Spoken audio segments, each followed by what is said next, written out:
उस फ्रेंच नाम का मतलब क्या है? पर्वत के पीछे चंबेला गांव। चिंता नहीं स्कूप, वेल्मा का वादा है कि यहाँ भूत प्रेत चुड़ैल पिशाच कुछ भी नहीं होगा। ओहो, ये क्या?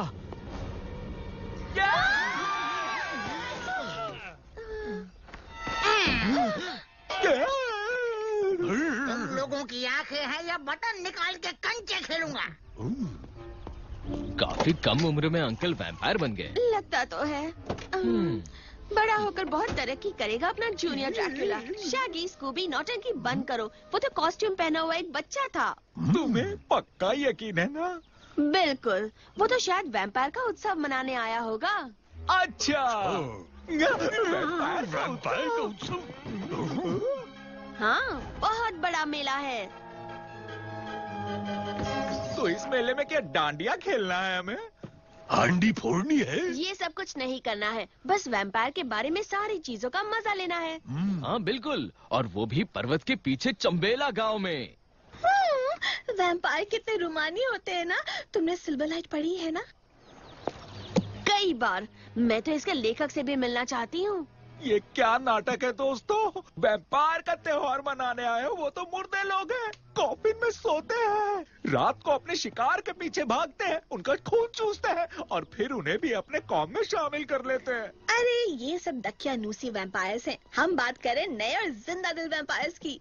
और आजकल वैम्पायर्स कॉफिन में नहीं, लोगों के बिस्तर में सोते हैं। ये तो और भी डरावनी बात है। डरावनी। यहाँ लिखा है कि 19वीं सदी में इस गांव की स्थापना अब्राहम वैन हेल्सिंग ने की थी। वही शख्स जिन्होंने ड्रैकुला को मौत के घाट उतारा था। और आज भी इस गांव के रखवाले उनके कोई वंशज ही हैं। मतलब ये भूत नगरी है? नहीं, ये तो वैम्पायर नगरी है।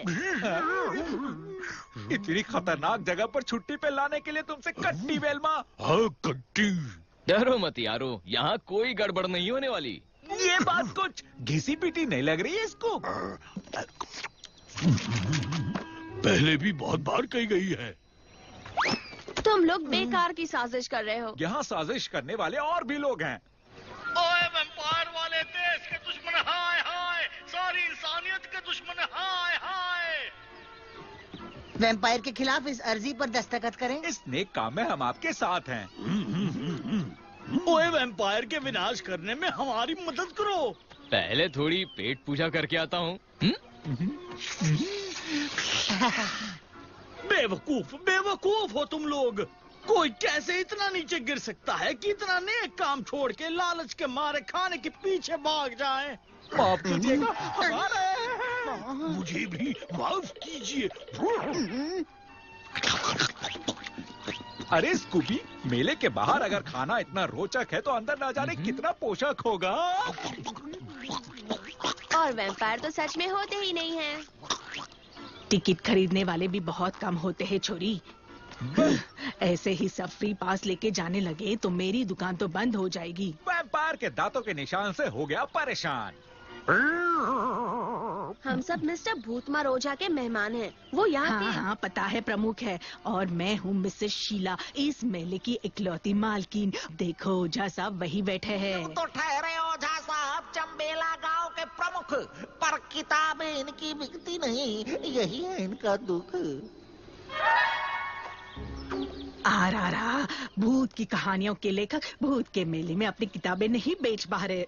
आज शायद इनकी किस्मत खराब हो। हाँ शायद, लेकिन वो आज भी वैम्पायर के इतिहास के सबसे ज्ञानी आदमी माने जाते हैं। हाँ ठीक है, लेकिन आज इनकी घिसी पिटी किताबें कौन पढ़ता है? पर मैंने तो उनकी सारी किताबें पढ़ी हैं। शायद। अरे तुम लोग यहाँ मजे मारो, मैं अपने काम पे चलती हूँ। जरूरत पड़े तो बुला लेना।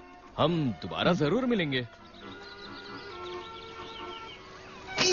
वेल्मा, क्या बात है, तुम सब लोग आ गए। तुम सबके जासूसी कारनामे के बारे में बहुत सुना है।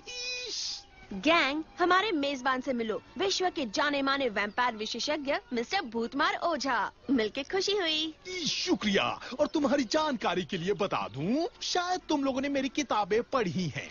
मेरी कहानियां सच्ची घटनाओं पर आधारित हैं। आजकल की कहानियों की तरह काल्पनिक और ख्याली नहीं। हाँ, आजकल की कहानियों में वो दम कहाँ है सर।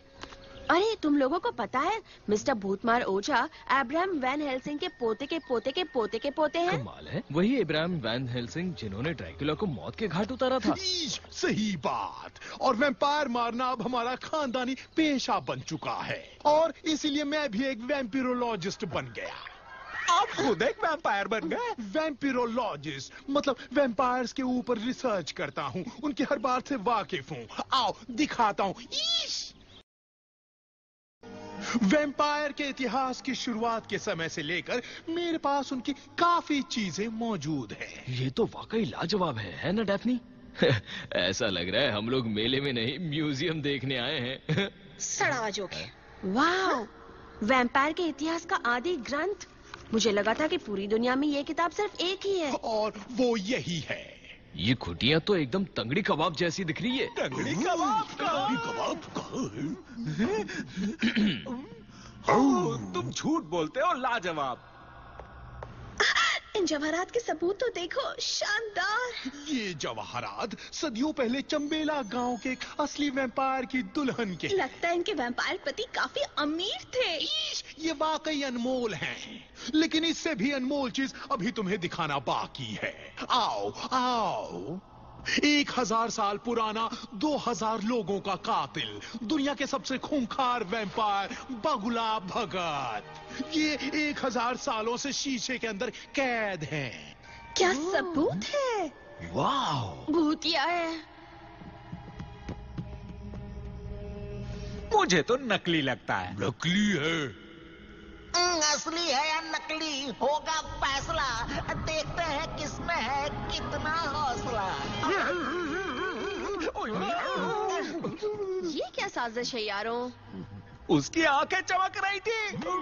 बुरा मत मानिए सर जी, ये लोग डरपोकों के सरताज हैं। मैं समझ सकता हूँ। बगुला भगत वाकई इस दुनिया का सबसे खूंखार वैम्पायर था। शुक्र है कि आज की तारीख में वो शीशे में कैद है। शीशा काफी धुंधला है। वेल्मा, तुम्हारी जासूसी शुरू हो गई। आदत से मजबूर जो हूँ। वो जिंदा भी होता तो इसे तोड़कर नहीं निकल पाता, क्योंकि ये शीशा 6 इंच मोटा है। लेकिन अगर बगुला भगत सच में जाग गया तो यहाँ पहले की तरह पर्यटकों का भरमार हो जाएगा। और मुझे अपनी खानदानी जायदाद गिरवी रखकर मिसेस शीला को मेले